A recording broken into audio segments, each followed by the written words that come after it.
Number 1. Selling your notes.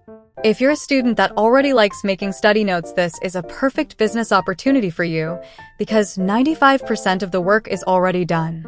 However, if you don't like making notes for yourself, try creating notes for younger students, and it will be significantly easier for you. You just have to type it all out and you can still monetize it. After creating your notes, go through the syllabus and make sure that the notes are as complete as possible.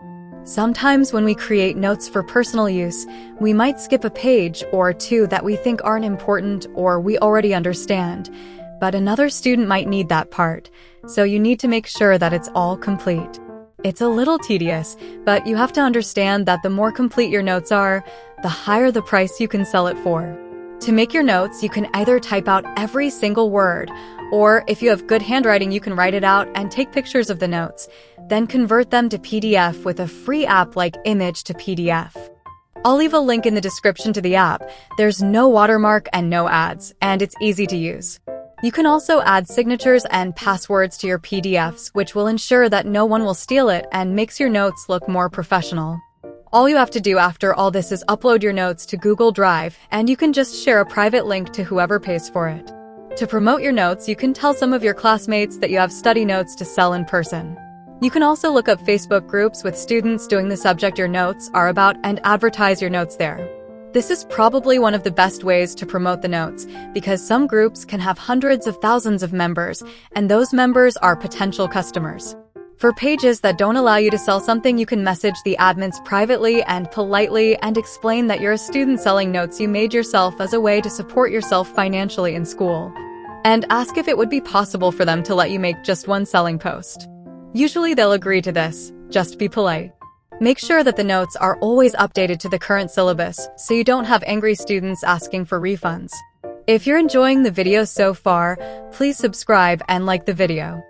I'll make more finance videos if you like this one. Number 2. Tutoring. If you're from an Asian or African country, then you probably already know how profitable the tuition industry is. Practically every teacher does it, and for good reason. You can earn a lot of good money doing this. You would think that you need to be an expert in every subject to do this, but you don't. Aim for younger students, as their syllabus is simpler to teach and their parents are much easier to please, since they aren't studying for national exams. If you're around 18, you can teach children from ages 6 to 12. You just need to be prepared for your lessons, and you'll be completely fine. For example, if you're teaching math, just make sure that you understand all the formulas you'll be teaching that day and ask an AI like ChatGPT to tell you how to explain that particular formula to a child in that age range. I'll leave a link to ChatGPT in the description. If you don't know any parents in real life that would be interested in your services, you can always do online tutoring. You can look up Facebook groups with young parents and advertise your services. If you have multiple students of the same age or grade, you can just teach them the same thing after preparing once. But sometimes you might need to go to their houses to teach them in person, and then you can charge more for your service. 3. Monetize your hobby. This is a very popular way to students and teenagers alike to make money online. Some examples include selling paintings, selling press-on nails with pretty designs, doing crocheting, and sewing. When starting a business like this, the most important thing to consider is there actually demand for my product? Some ways you can find this out is by doing a pre-order for the product, monitoring what's popular on social media, or doing surveys. If there's demand for your product, find out how you can stand out from the crowd, either by making custom-made designs or making high-quality items. The best thing about an online business is that promotion is free. You can just film your process and your materials, post it all on TikTok or YouTube Shorts, and leave contact information in the videos. You can also try selling your things on websites like Amazon or any website that is popular in your country for online shopping. Finally, we've made it to the last way to make money online, and it's severely underrated.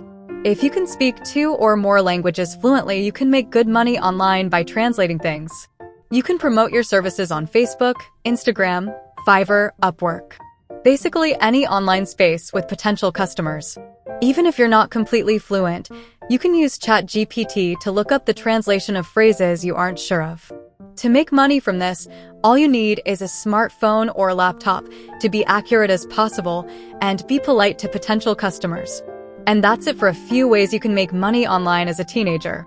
Next week's video is about how to get whiter teeth naturally. Subscribe to not miss it.